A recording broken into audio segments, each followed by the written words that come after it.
Hi ಎಲ್ರಿಗೂ ನಮಸ್ಕಾರ. ಎಲ್ಲರೂ ಹೇಗಿದ್ದೀರಾ? ಇವತ್ತು ನಾನು ನಿಮ್ಮ ಜೊತೆ ಒಂದು ಟೇಸ್ಟಿಯಾಗಿರ್ತಕ್ಕಂಥ ಹಾಗೆಯೇ ತುಂಬ ಈಸಿಯಾಗಿ ಮಾಡ್ಬೋದಾದಂತಹ ಒಂದು ಬ್ರೇಕ್ಫಾಸ್ಟ್ ರೆಸಿಪಿನ ಶೇರ್ ಮಾಡ್ತಾ ಇದ್ದೀನಿ. ಮಕ್ಳುಗಳಿಗಂತೂ ಲಂಚ್ ಬಾಕ್ಸಿಗೂ ಮಾಡಿಕೊಡ್ಬೋದು ಅಥವಾ ಸಂಜೆ ಒಂದು ಲೈಟ್ ಸ್ನ್ಯಾಕ್ಸಾಗೂ ಕೂಡ ಮಾಡ್ಕೊಬೋದು. ಈ ಶಾವಿಗೆ ಉಪ್ಪಿಟ್ಟನ್ನ ನಾವು ಈಸಿಯಾಗಿ ಮಾಡ್ಕೊತೀವಿ.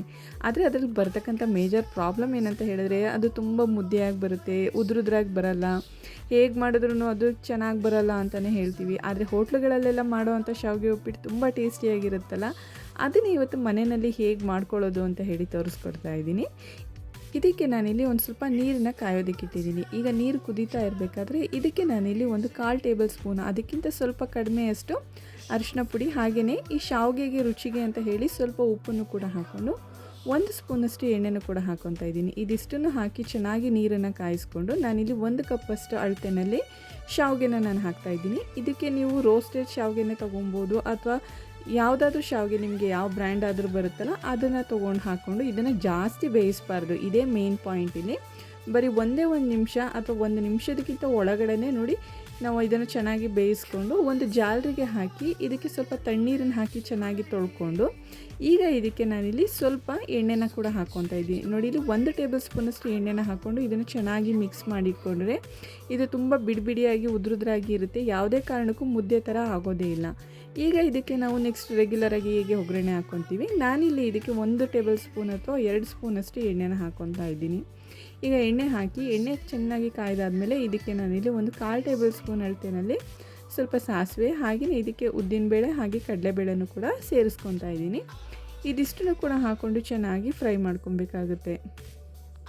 ಹಾಗೆಯೇ ಇದಕ್ಕೆ ನಿಮಗೆ ಖಾರಕ್ಕೆ ಎಷ್ಟು ಬೇಕಷ್ಟು ಅಂತ ನೋಡಿಕೊಂಡು ಹಸಿಮೆಣಸಿನ್ಕಾಯಿನ ಹಾಕ್ಕೊಳ್ಳಿ ಅಥವಾ ಒಣಮೆಣಸಿನ್ಕಾಯಿನೂ ಕೂಡ ಸೇರಿಸ್ಕೊಬೋದು. ಜೊತೆಗೆ ಸ್ವಲ್ಪ ಕರಿಬೇವಿನ ಸೊಪ್ಪು, ಸ್ವಲ್ಪ ಹಿಂಗನ್ನು ಕೂಡ ಹಾಕ್ಕೊಂಡು ಇದಿಷ್ಟು ಮಸಾಲೆನ ನಾವು ಚೆನ್ನಾಗಿ ರೋಸ್ಟ್ ಮಾಡ್ಕೊಬೇಕು. ಇದಕ್ಕೆ ನೆಕ್ಸ್ಟ್ ನಾನಿಲ್ಲಿ ಸಣ್ಣಗೆ ಉದ್ದಕ್ಕೆ ಹೆಚ್ಚಿರ್ತಕ್ಕಂಥ ಒಂದು 2 ಈರುಳ್ಳಿನ ನಾನು ಇದಕ್ಕೆ ಸೇರಿಸ್ಕೊತಾ ಇದ್ದೀನಿ.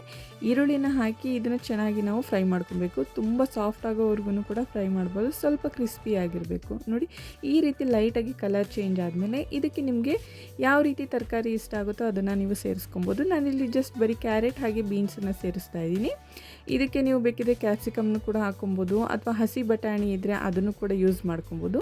ತರಕಾರಿ ಎಲ್ಲನೂ ಹಾಕಿ ಒಂದು 2 ರಿಂದ 3 ನಿಮಿಷ ಇದನ್ನು ಚೆನ್ನಾಗಿ ನಾವು ಫ್ರೈ ಮಾಡ್ಕೊಂಡಾದಮೇಲೆ ಇದಕ್ಕೆ ನೆಕ್ಸ್ಟ್ ನಾನಿಲ್ಲಿ ರುಚಿಗೆ ಸ್ವಲ್ಪ ಉಪ್ಪನ್ನು ಕೂಡ ಸೇರಿಸ್ಕೊತಾ ಇದ್ದೀನಿ. ನಾವು ಆಲ್ರೆಡಿ ಶಾವಿಗೆಗೂ ಕೂಡ ಹಾಕಿರೋದ್ರಿಂದ ಉಪ್ಪನ್ನು ಸ್ವಲ್ಪ ನೋಡಿಕೊಂಡು ಹಾಕ್ಕೊಂಡು ಇದಕ್ಕೆ ಲಾಸ್ಟಲ್ಲಿ ನಾನು ಸ್ವಲ್ಪ ನಿಂಬೆಹಣ್ಣನ್ನು ಇಟ್ಕೊತಾ ಇದ್ದೀನಿ. ನೋಡಿ, ಇಲ್ಲಿ ಅರ್ಧ ಹೋಳಷ್ಟು ನಿಂಬೆಹಣ್ಣನ್ನು ಸ್ಟವ್ನ ಆಫ್ ಮಾಡಿಬಿಟ್ಟು ಈಗ ನಿಂಬೆಹಣ್ಣನ್ನು ನಾನು ಇದಕ್ಕೆ ಹಾಕ್ಕೊತಾ ಇದ್ದೀನಿ. ನಿಂಬೆಹಣ್ಣು ಹಾಕಿದ ತಕ್ಷಣವೇ ನೀವು ಶಾವಿಗೆನ ಹಾಕಿ ಕಲಸೋದು ಬೇಡ.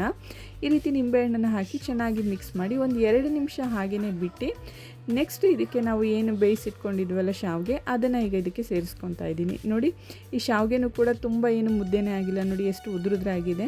ಹಾಗೆ ಇದಕ್ಕೆ ಮೇನ್ ಟಿಪ್ಸ್ ಏನಂತ ಹೇಳಿದ್ರೆ, ನಾವು ಶಾವಿಗೆನ ಚೆನ್ನಾಗಿ ಬೇಯಿಸ್ಕೊಂಡ ತಕ್ಷಣ ಅದನ್ನು ತಣ್ಣೀರಲ್ಲಿ ತೊಳೆದು ಒಂದು ಸ್ವಲ್ಪ 1 ಟೇಬಲ್ ಸ್ಪೂನಷ್ಟು ಎಣ್ಣೆನ ಹಾಕಿ ಚೆನ್ನಾಗಿ ಮಿಕ್ಸ್ ಮಾಡಿಟ್ರೆ ಇದು ಯಾವುದೇ ಕಾರಣಕ್ಕೂ ಕೂಡ ಮುದ್ದೆ ಥರ ಆಗೋದೇ ಇಲ್ಲ. ನೋಡಿ ಎಷ್ಟು ಉದುರುದ್ರಾಗಿದೆ ಅಂತ ಹೇಳಿ ನೀವೇ ನೋಡ್ತಾ ಇರ್ಬೋದು. ನೋಡಿ, ಈ ರೀತಿ ಮಿಕ್ಸ್ ಮಾಡಿದ್ರೂ ಕೂಡ ತುಂಬ ಬಿಡಿಬಿಡಿಯಾಗಿದೆ.